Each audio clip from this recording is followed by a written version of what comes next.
এটা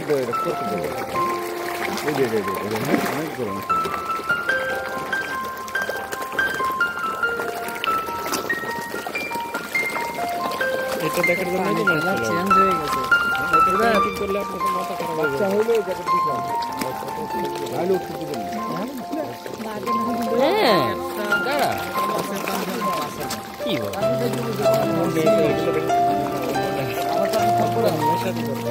আমি তো ভাবছি তোমরা ফ্যামিলি নিয়ে আসতেছি। একদিন চলো তোমার ফ্যামিলি আমার ফ্যামিলি সবাই নিয়ে আসবে। বাইরে এখানে তো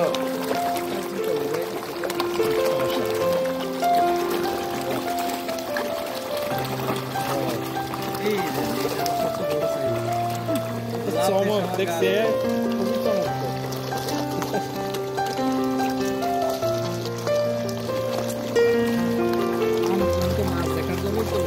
এটা দেখার জন্য চলে আসে পানিতে কি মাছ